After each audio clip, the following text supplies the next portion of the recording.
Good morning and good afternoon, wherever you are. My name is Larry Hoffheimer, and I am chairman of the Macular Degeneration Association.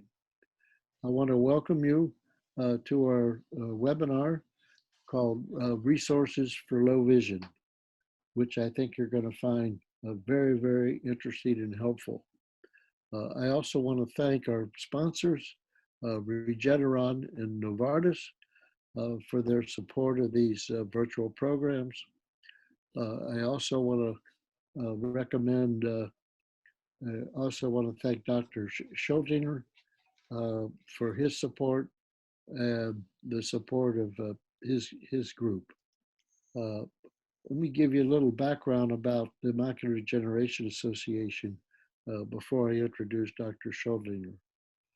The Macular Degeneration Association was formed about 12 years ago out of my interest in giving information and education to people suffering from macular degeneration. My interest arose out of the fact that my mother had wet macular degeneration about 20 years ago and lost her entire central vision, which affected her, not just her activities of daily living, it affected her ability to watch television, to read. She was an inveterate reader, and it really took a toll on her. The treatment for wet macular degeneration in those days was close to non-existent. He had laser surgery, which almost in many cases did more harm than good. But eventually things changed. But still, it's the number one cause of legal blindness today throughout the Western world.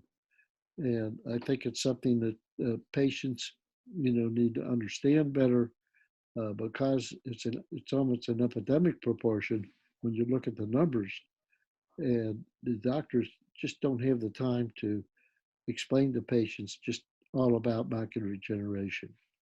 Low vision is a particularly useful thing because so many people that suffer from macular degeneration do have low vision. And I think you're going to find your presentation today from a doctor who treats many, many macular degeneration patients and helping them improve their daily living.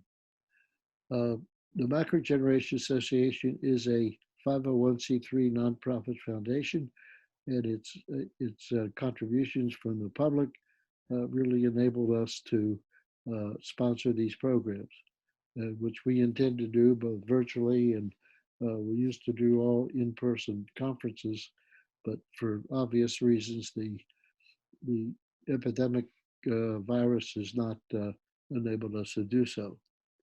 So without further ado, I want to introduce Dr. Richard Schuldinger, uh, who is a low vision optometrist and is a giant in the field of low vision care.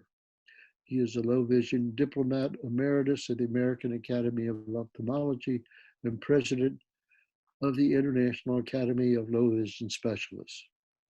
As a low vision doctor in the 1980s, Dr. Schuldinger found himself under the wing of the father of low vision care, Dr. William Feinblum. Dr. Schuldinger was a founder and work of Dr. Eleanor Fay, the medical director of the New York Lighthouse, and Dr. Bruce Rosenthal, chief of low vision services for Lighthouse. Dr. Schuldinger founded and was clinic director of the New York Lighthouse Upstate Low Vision Services in White Plains, New York, and Middletown, New York. He was instrumental in founding the Dutchess Lighthouse as well. Before leaving New York for California in 1990s, Dr. Schuldinger was a member of the Pleasant Valley Lions Club, president of the Lions Vision Foundation. After moving to California, he invented the Richard Schuldinger William Feinblum OD philosophy and methods for providing low vision care, an intensive training program for low vision for optometrists. He founded the International Academy of Low Vision Specialists in 2002, and all of the current 39 low vision optometrist members were personally trained in California by Dr. Schuldinger. So we're very pleased to have him as our presentation today, and I would like to welcome him right now. Dr. Scholzinger. Good morning, good afternoon, and welcome to our presentation. In a minute, I'm going to share my screen so you'll be able to see the slide presentation as well as hearing what I have to say. This is really for patients and professionals. If you have vision loss, you probably already know how difficult it is to find resources for help. Even doctors have difficulty finding resources to help their patients with vision loss. So this will be useful for them too. So we'll get right to it, and I will share my screen so that we can get moving here. Okay, so first I want to start off with a brief discussion on what the macula is. I want to make sure that I can see the chat in case anyone needs me. So let me just do that for 1 second. Okay, let's go back to here. Okay, sorry. Okay, so what is the macula? Where is the macula? What does it do? What is macular degeneration? We're going to go through a few things like that. So just so you understand what we're talking about in case you don't. So we have a slide here of an eyeball looking at a light bulb. The image of the light bulb goes through the cornea, which is the clear covering in front, through the pupil, which is the center black when you look at somebody's eye, and forms an image on the retina in the back. And so the retina is actually wallpaper to the inside of the eyeball. So all of this orangey, yellowish red is retina. The photocells are here. It picks up the image, sends it through the optic nerve to the brain. The macular is part of the retina. And if you notice, it's a lot redder than the area around it because the macular has its own blood supply behind there, giving it the nutrients it needs. When you look straight into the eye, when you use an ophthalmoscope, when the doctor looks into the eye, this is what we see. So the optic nerve is here. That's this part that transmits the information to the brain. And the macular is right here, and you can see how red it is or how orangey it is. In macular degeneration, in dry macular degeneration, the cells simply die and these deposits form and there's vision loss. In wet, there is some sort of bleeding behind the macular area and it just destroys the cells. What the doctors are using now are injections of a medicine that stops the bleeding. And so that's the treatment right now for wet macular degeneration. So the macula is really for crisp central vision. The photocells are packed in very, very tightly here so that you get a very sharp image. The rest of the retina is for peripheral vision. So if you ever took the center of a paper towel holder, the cardboard, and held it up and looked through it and closed your other eye, you lose your peripheral vision. And you can see how important that is to be able to get around and be mobile. But the macula area is really the area that sees as clear as you want to see the detail. So in macular degeneration, you can see the scarring here at the center. And if you looked at a letter that is smaller than this scarring area, you're not going to see it. It's going to disappear. If we make the letter large enough, then the blind spot would be just in the center of that, and you would be able to tell what letter that is. So that's really what we're going to help people with in terms of being able to get them to function. So let's talk about low vision. We need to know what we're talking about with regards to low vision. So what is low vision? Give me a definition. I want you to think about it for a moment, what the definition is. And let's go through it. Well, is it defined by visual acuity, like 20/40 or 20/70? Is it defined by visual field, losing your peripheral vision? Most people don't understand what visual acuity is, 20/20, 20/40, 20/200. So let's go through that so you understand. The first 20 is the distance we measure at, which is usually 20 feet. Now, why do we measure at 20 feet? I don't know. Somebody a long time ago decided that that was a good distance to test people. And so that's the standard to test at 20 feet. So 20/40, we tested at 20 feet, 20/200. Now, what acuity is the smallest letter you can see at 20 feet. So if at 20 feet, you can see this line of letters here, this size letter, well, we call that a 20 size letter. It's the size that a normal eye will see at 20 feet. We call it 20/20. If we make the letter size twice as big, we call it 20/40. If we make it 10 times bigger, we call it 20/200. A normal eye should see that letter at 200 feet. If the 200 size is the smallest you can see, you can't see anything smaller, then we call it legally blind. This came from actually World War I, when the soldiers came back with visual impairments and the government wanted to help. They needed to come up with something in the way of defining who should get help. And so 20/200 was established as that standard, and they called it legally blind. It has nothing to do with really blind. Low vision has nothing to do with acuity. Many doctors are going to find that to be surprising because we get taught in school that 20/40 or 20/70 or 20 this or that. Really, low vision care has nothing to do with visual acuity. Low vision has to do with what you are not able to do with the vision you have.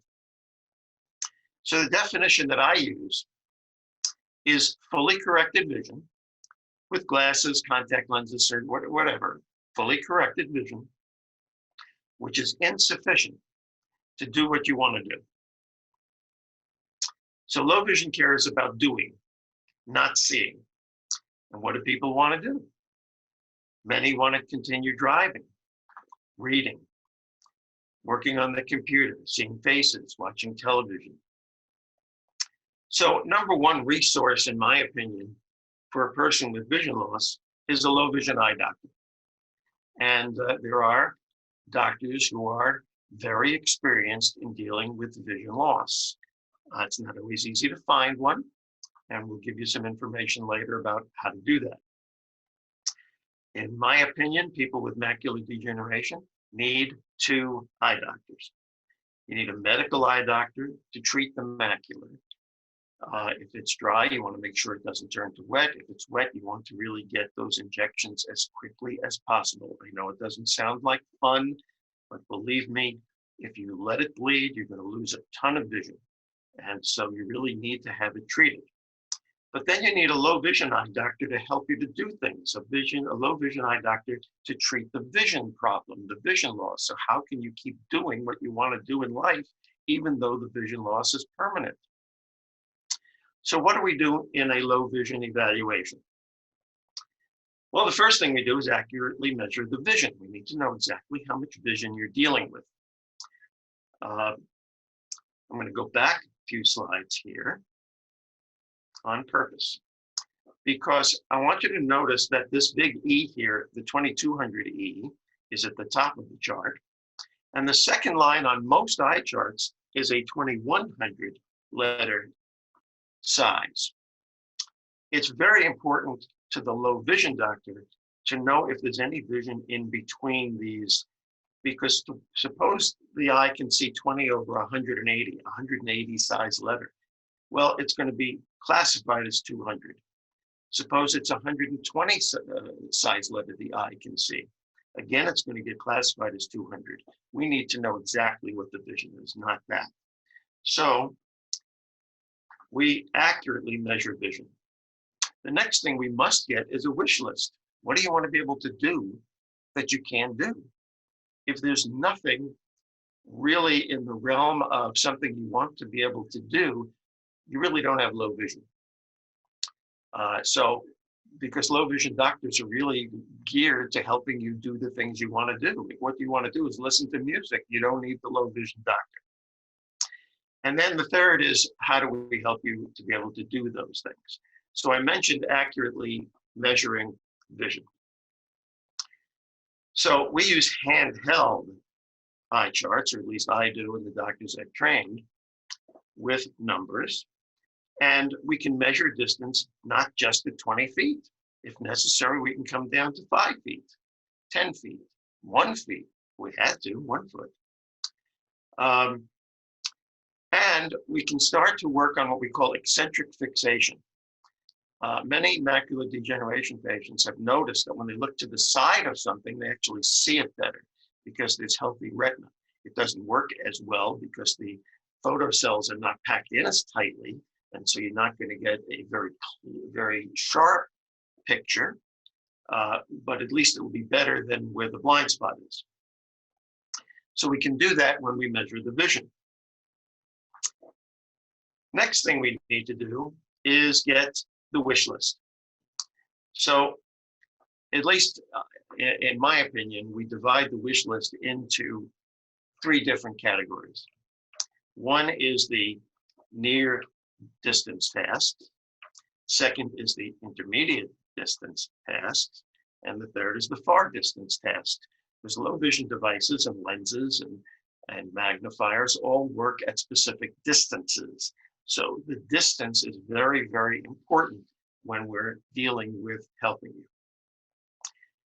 Our job, find a way to help the patient with low vision glasses, low vision devices, or any other means so that you can do what you want to do. Okay, let's start with near tasks, like reading, writing. We have a number of options to help you. Stronger reading glasses, and we'll talk about that in a moment. Prism readers, microscope glasses, telemicroscope glasses, and then we have hand and stand magnifiers and electronics, handheld, stand, and headboard. We're going to go through each one of those so you understand what the possibilities are. So the first thing is stronger reading glasses. The good news on stronger reading glasses is the print will look bigger if you have stronger reading glasses, but the stronger the lens, the closer it focuses. So you have to be willing to adjust. You know, for maybe most of your life, you've been used to holding the material at maybe 13, 14, 16 inches. And now we make the lens stronger and it focuses at 10 inches. Well, yes, you've got to adjust to that. It's annoying, but at least the print will be big enough to read. Prism readers are stronger reading glasses. The issue is that when you bring something closer to your face, not only does it have to be in focus, which is why we make the lens stronger, but the 2 eyes have to turn in, and that's called convergence. And if we go too close and you converge for a period of time, you're going to get a headache. So we put prism in to relieve that convergence and make it easier to see up close. And the prism reader glasses can focus at 10 inches, 8 inches, 5 inches, whatever is necessary to get you to see the print size that you need. If it needs to be even stronger, we go to something called a microscope lens. So a microscope lens, as you can see here in the picture all the way on the right, is really what's called a doublet. Is actually, when you get to be very strong lenses, when you get to use strong lenses, there's a lot of distortion. So if you use 2 lenses piggybacked, you get a much clearer picture. And so you notice how close she's holding it in order to be able to read. And she was thrilled to be able to do that. I did have a patient a number of years ago who flew in from Peru. I was able, she just wanted to read. That was the only thing she wanted to do. She needed a lens that actually came up so close that she had to turn her face to get her nose out of the way. But she read small print. And she was crying afterwards, so happy and thrilled that she could read. So that worked out very nicely for her, thank goodness. The next thing is telemicroscopes. A telescope is a pair of binoculars. If we combine that with a microscope for near, then we can get magnification. But the good news is you don't have to hold it so close. We could focus this at any distance. And if you've ever seen surgeons operate with loupes, that's a telemicroscope, and it provides magnification and a working distance that whatever works for the patient or for the doctor. So if they operate at 16 or 18 inches, we can give them the magnification here on the bottom left here. You can see the pair of glasses. We can give them the magnification to be able to see at that distance. And in this other image, you can see how much bigger the print looks. The disadvantage, they get a little heavy, and they're certainly much more expensive. We use these for various tasks. So this gentleman came to me. He was 97 years old when he came to me with macular degeneration, and we desperately wanted to continue playing bridge. It was his life. He was in a retirement facility. All his friends played bridge, and he wanted to continue those relationships. So I fit him with a telemicroscope and put it on the top of the lens so that he could see the cards on the table. He had to give me the distance. He had to actually measure it. And then the bottom lens, I fit for him seeing the cards in his hand. And I actually have decks of cards in my office for people who do want to play. And there's a lot of different card games I've never heard of. And so you've got to tell me exactly the distances that you've got to be able to see the cards. Here's another interesting case on the right. I was actually at Pechanga, which is an Indian casino here in California. This woman was sitting next to me, and she was taking her time in making her bets, and some of the other people around the table got annoyed.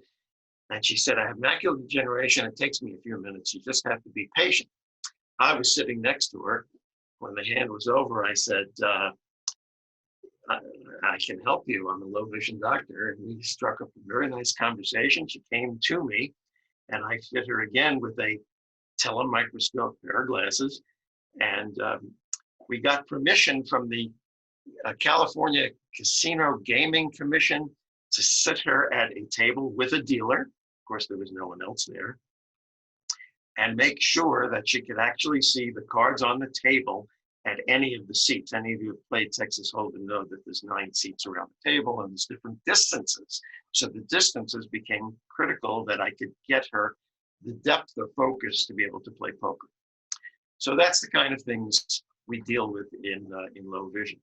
So next, we've got stand and hand magnifiers for close. Now, this is what stand magnifiers look like. Some have light, some don't. Same thing with hand magnifiers. There are some new hand magnifiers that do not need batteries. They have rechargeable batteries and a little stand that comes with that you just put on. You put the magnifier on it and it recharges. Changing batteries on a magnifier for a visually impaired person is not so easy. What you do not want to use a hand or a stand magnifier for is reading text. You want to read a book or a magazine. It's really not a very good device to do that, to do it word by word by word. Really, the purpose of a hand or a stand magnifier is for spotting. So if you're a coin collector or stamp collector, a stand magnifier works very well. Or if you have a hand tremor and you need to see the label on a can or the label on your medicine bottle, or maybe you just want to read your mail, a hand magnifier or stand magnifier work very well, but not for reading a long text or something like that, continuous reading. We also have electronic hand, stand, and even headboard magnifiers.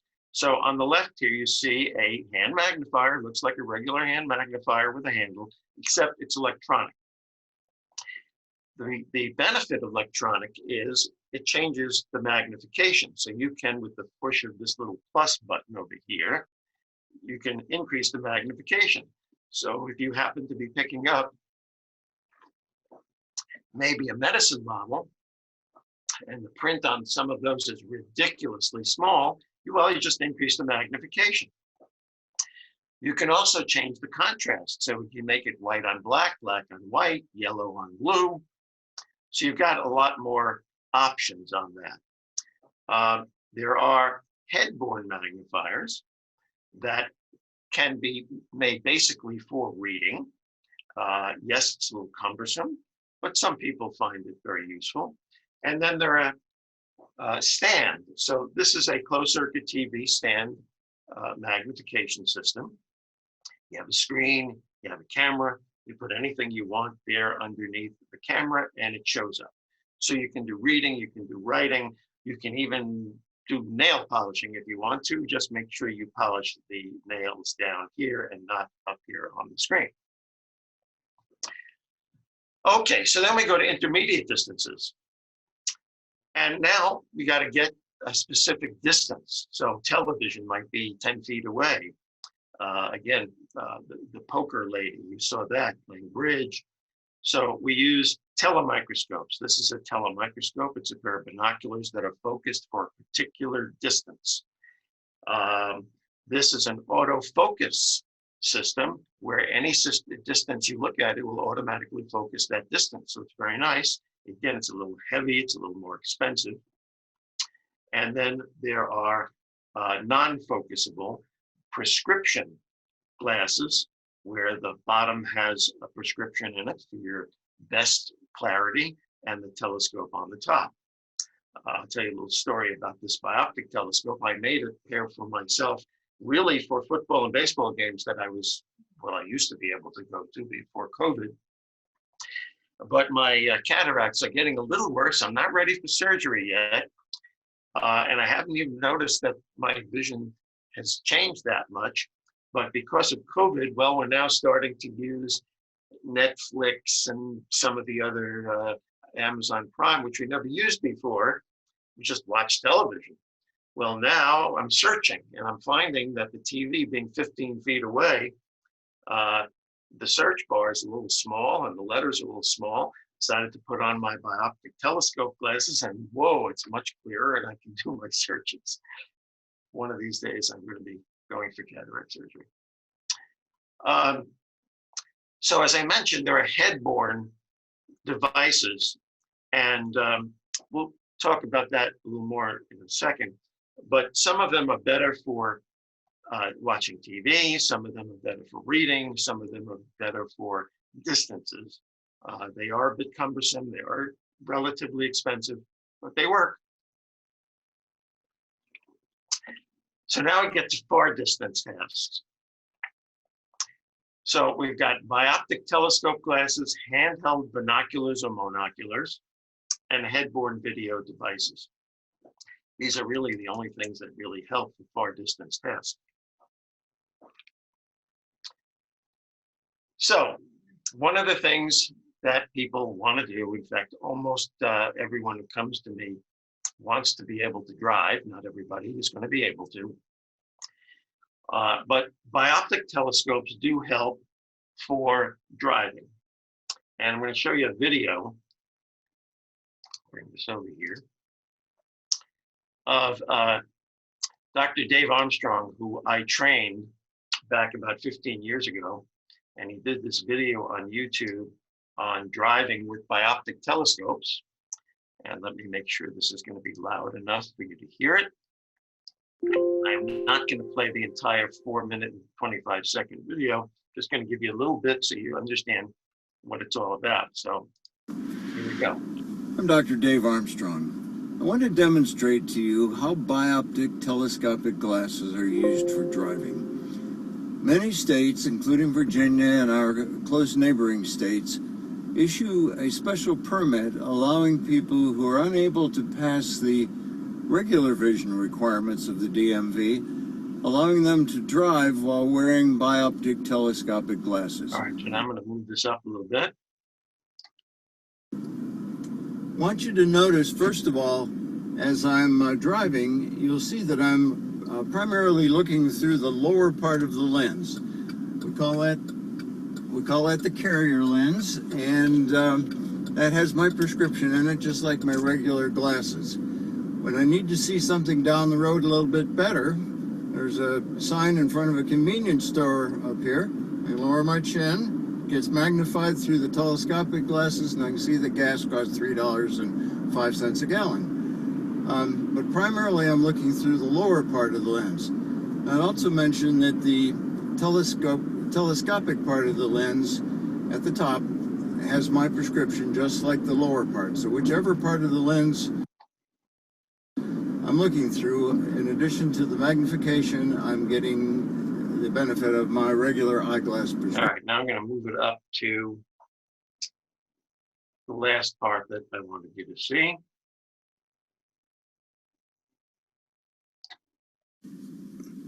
And just to demonstrate how bioptic telescopic glasses work, right now you're looking through the carrier lens of pair of bioptics. And when we lower the telescope, you can see that the building across the street, that's my office, gets bigger and easier to see.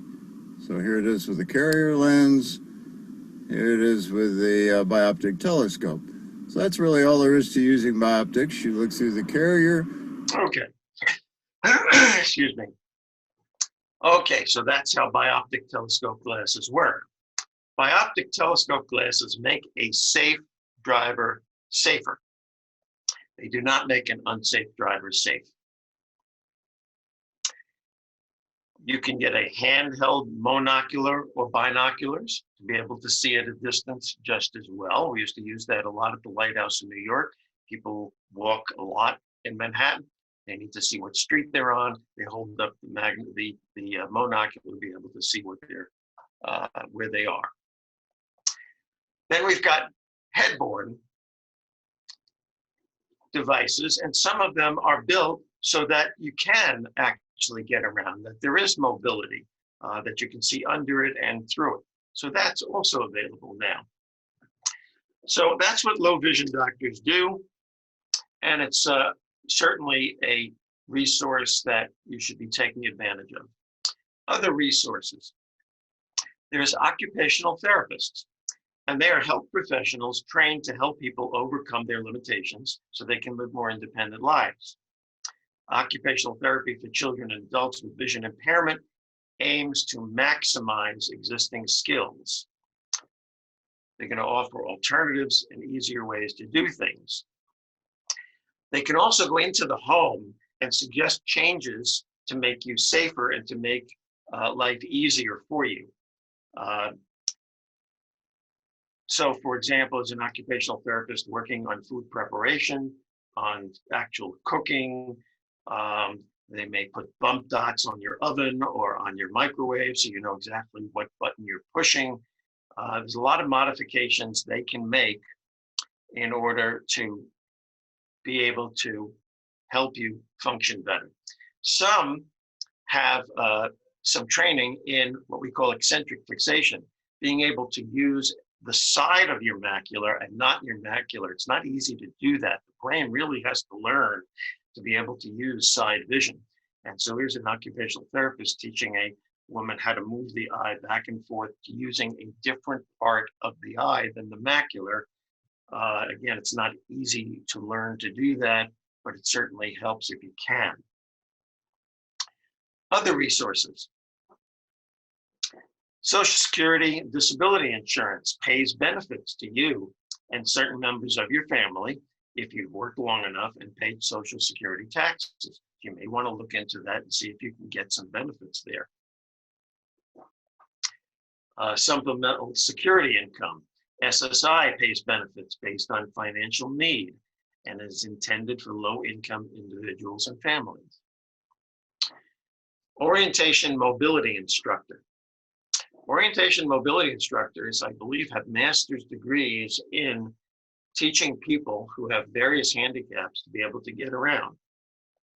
So an orientation mobility instructor works with people of all ages who are blind or reduced vision, low vision, and anyone that has vision loss that's having difficulty moving around safely and confidently can receive O&M instruction.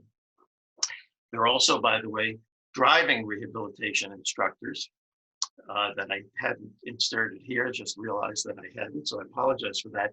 But there are driving rehabilitation instructors that have dual control cars, and the one near my office has a room that is like flight simulators. They have driving simulators, and you sit in front of a video screen with all of your I'm sorry, going too fast. So your steering wheel, your gas pedal, everything is there. And they make sure that you're going to be driving safely, and they can make modifications to the car so that you can be a safe driver. Excuse me. So they will teach how to get up and down steps. They will teach how to be safe in various environments like a train station. They will also teach sighted people how to guide an unsighted person. And there are techniques for that. I've seen sighted people stand behind a person who is visually impaired and push them along. And it really isn't a very safe way of guiding someone who's visually impaired. So they will teach a sighted person how to help a non-sighted person. The National Library Service, large print books, audio books, just go to your library and talk to them. It's a free Braille and talking book library service for people with temporary or permanent vision loss or total blindness. It's through a national network of cooperating libraries.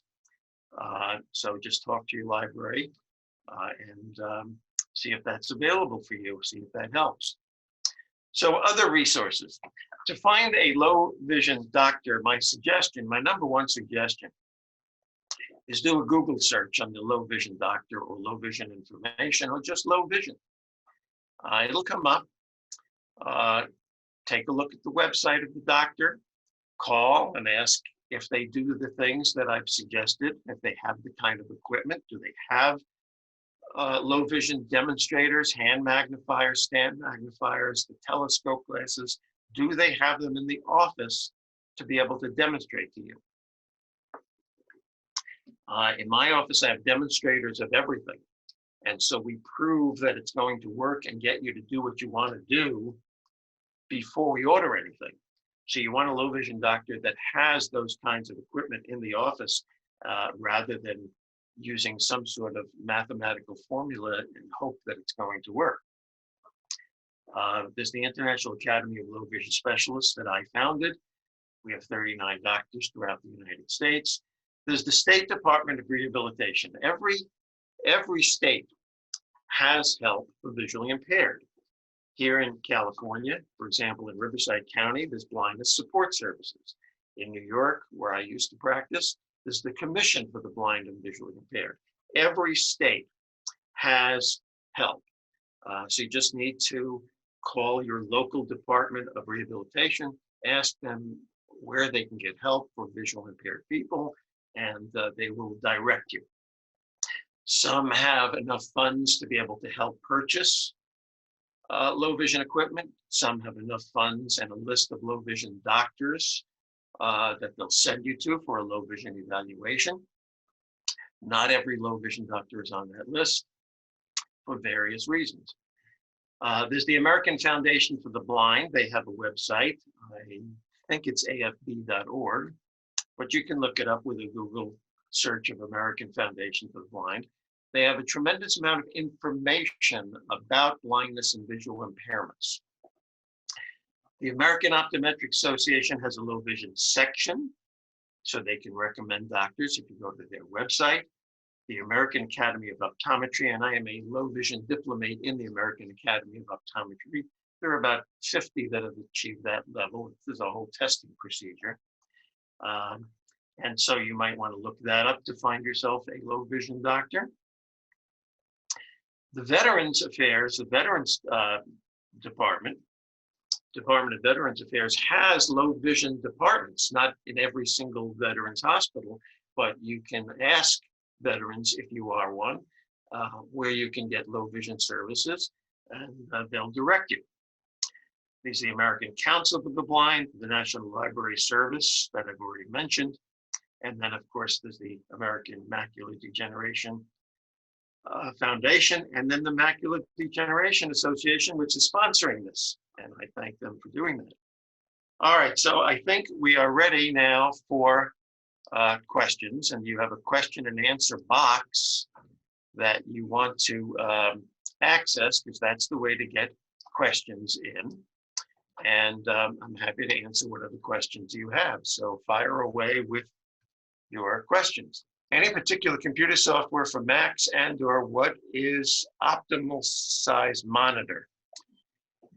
Well, on the software, I just mentioned that. So there's at least ZoomText and JAWS and a few other ones. I'm not familiar with every single software program on the market, but they are absolutely there and available. And they'll work on PCs and Macs. Optimal size monitor. Well, the bigger the monitor, the better you can use the accessibility function, because if you make the fonts bigger, you make the icons bigger on a small screen, then obviously you have to scroll a lot. So I won't say there's an optimal size. I would say the best way to figure that out, same thing for a television, by the way. You want to see your television better, just get closer. I would say measure the distance between you and your computer screen, and then go into a company like Best Buy or whatever that has screens, and make sure you get, within the, if it's 16 inches, 18 inches, 20 inches, whatever it is, and you figure it out before you buy it. That's the way I would do it. Okay, I don't see any other questions. So I want to thank the sponsors. I want to thank the Macular Degeneration Association for inviting me to do this. It's been my pleasure. I hope I have helped. And if you see a doctor who hasn't mentioned anything about assistance for you, perhaps you teach them, because it's just very difficult for doctors to know everything and every resource that's available. So, and if you have any questions for me that come up afterwards, feel free to contact me. My email is doctor@lowvisioncare.com. Thank you again. Dr. Scheldiner, I want to thank you for a very interesting presentation.